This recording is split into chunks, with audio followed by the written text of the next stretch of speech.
चिमार के अंदर वहां पर तो कई चिमूर के अंदर जहां कई वॉलेंटियर्स जो है उन्होंने एट्रोसिटी फेस करी और तमाम चीजें जो हैं वो रही। उसके अलावा डेमोक्रेटिक मैनिपुलेशन के बारे में कहा कि सोशल हार्मनी के लिए इन्फिल्ट्रेशन से भी बड़ी जो है वो डेमोक्रेटिक मैनिपुलेशन है। कैसे देखते हैं? देखिए, आदतन प्रधानमंत्री ये झूठ बोलते हैं।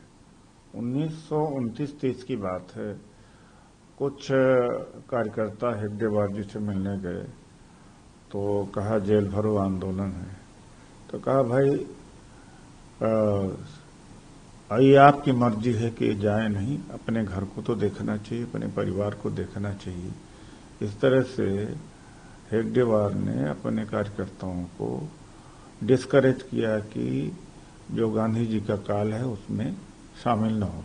1942 में संघ ने 25 लाख की जो सेना खड़ी किया था अंग्रेजी हुकूमत ने, क्योंकि पूरी दुनिया में यहीं से सिपाही जा रहे थे, सैनिक जा रहे थे हिटलर के खिलाफ, तो उसमें बड़ी भूमिका थी आरएसएस की। कैंप लगा करके भर्ती करा रहे थे। तो आजादी के पहले तो देश के खिलाफ गद्दारी की, आजादी के बाद में देश तोड़ने का काम किया।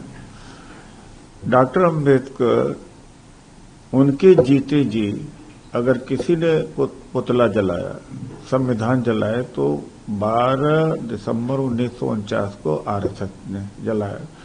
आजादी के पहले गद्दारी किया था, आजादी के बाद में इस तरह का इन्होंने देश के प्रति विश्वासघात किया। और गोडसे जितने गांधी जी की हत्या किया है वो आरएसएस से था। तो आरएसएस एक आतंकवादी संगठन है।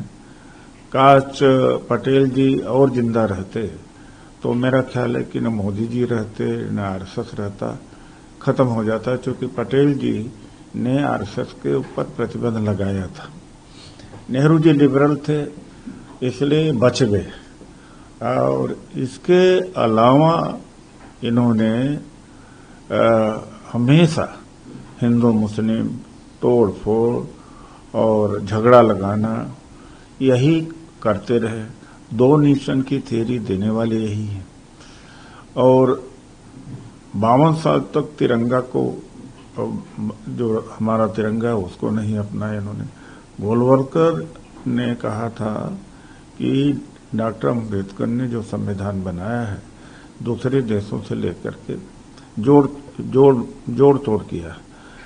तो आज इस आतंकी संगठन का 100 वर्ष पूरा होता उत्सव मनाया जा रहा। और पोस्टल कमेमोरेटिव पोस्टल जारी हुआ, सिक्का जारी हुआ, किस बात का? सर, सीजीआई गवई साहब जो हैं उनकी मदद जो है उन्होंने भी मना कर दिया इनविटेशन वो जो आरएसएस का इवेंट था अमरावती में, जो कंट्रोवर्सी हुई उसके बाद जो कमलाताई गवई हैं उनके नाम से सोशल मीडिया प्लेटफॉर्म पे कई जो एक लेटर सर्कुलेट हो रहा था कि वो जाने वाली हैं, और उन्होंने बाद में इस बात को साफ किया कि वो अटेंड नहीं करेंगी प्रोग्राम। देखिए, ऐसा है, सामाजिक प्रेशर है और उनका भी जो विचार है वो अलग है। और जेस्चर होता है ऐसे आयोजन पर जाना। अगर आरएसएस के कार्यक्रम में चले भी जाते तो इसका मतलब ये नहीं कि वो विचार को अंगीकार करते, लेकिन जो अम्बेडकरी समाज है, बुद्धिस्ट समाज है, न्यू बुद्धिस्ट समाज है, दलित समाज है, उसका भारी प्रेशर होता है।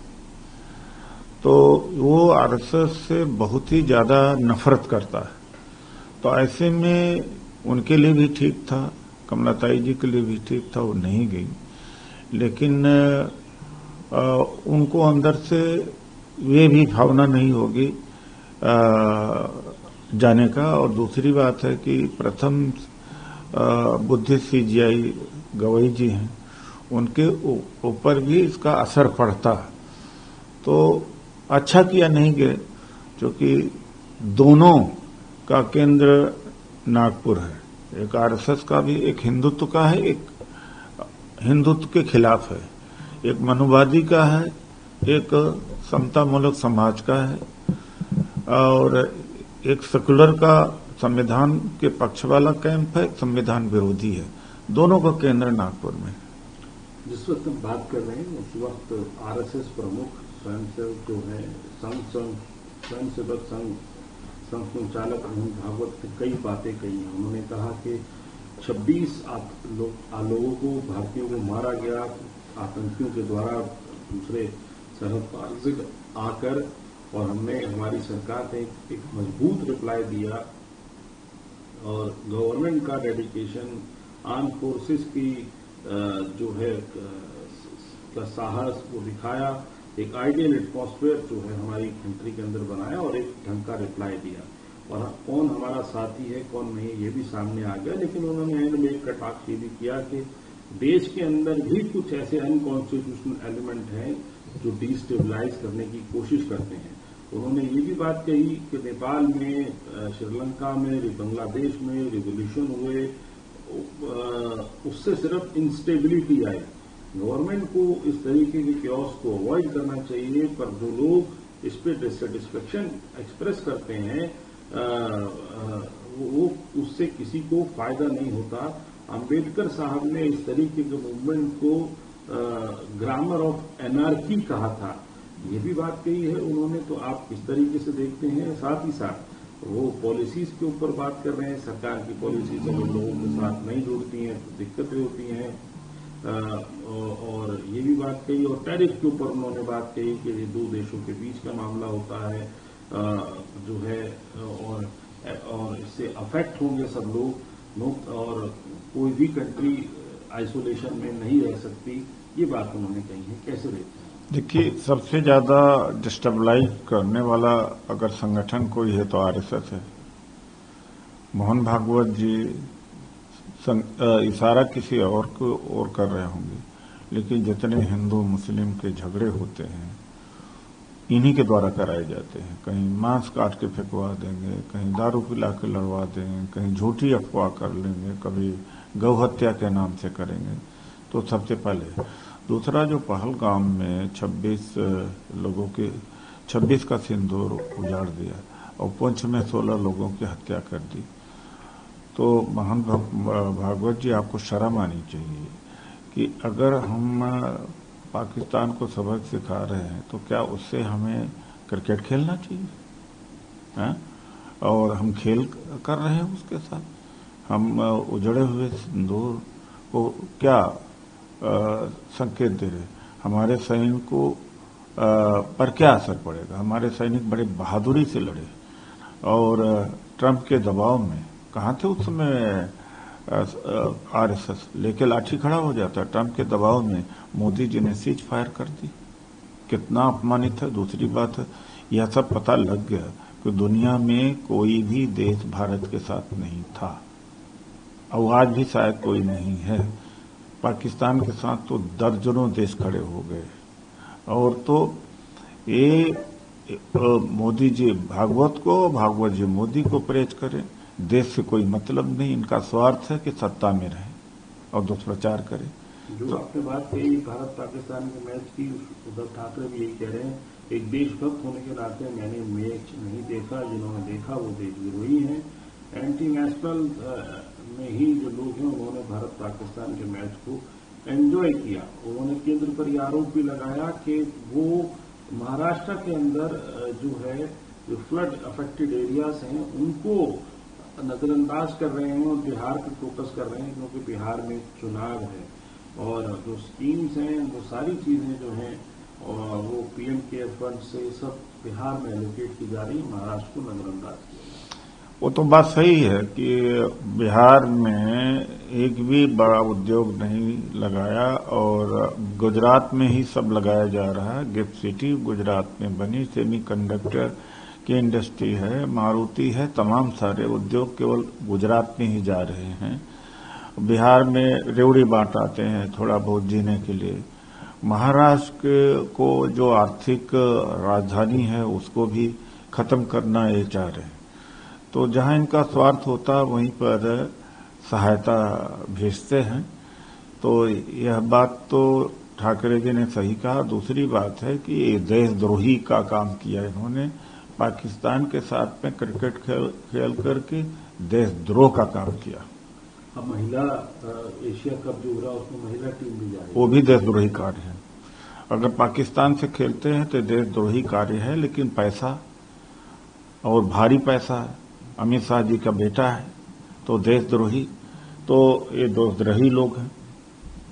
इसके अलावा सर सीधे तौर पे देखा जाए तो जो केरल के नेता ने जिसने राहुल गांधी को जान से मारने की धमकी की बात कही थी, उससे बीजेपी ने अपने आप को अलग कर लिया है। कहा है कि बीजेपी के जो अध्यक्ष हैं केरल के, वो ये कह रहे हैं कि हम जो है हम सिर्फ विकास की बात करते हैं। अगर किसी शख्स ने ऐसा कुछ बोला है वो पार्टी का स्टैंड नहीं है। नूरा कुश्ती करते हैं और राहुल गांधी जी को जान से मारने का जो धमकी दी है, राहुल जी के सिक्योरिटी दी जाना चाहिए। और दूसरी बात है कि बीजेपी आरएसएस का हिंसा का इतिहास रहा है और एक कहता है कुछ तो दूसरा नकारता है। इनका नूरा कुश्ती है और हम इसकी निंदा करते हैं जिस तरह से इनके प्रवक्ता ने बोला है, और उसको पार्टी से निकालना चाहिए। अगर पार्टी से जब तक नहीं निकालते हैं तब तक हम कैसे मान लें कि ये सहमत नहीं है। सोनम वांगचुक की जो वाइफ हैं, पत्नी हैं, उन्होंने प्रेसिडेंट को लिखा है कि इमीडिएट रिलीज किया जाए जो है सोनम वांगचुक को, जो एनएसए मेंबर में वो किया गया है, और उन्होंने राष्ट्रपति पे गुहार लगाई इस मामले की। देखिए, सोनम वांगचुक के साथ में जो किया है बहुत गलत किया।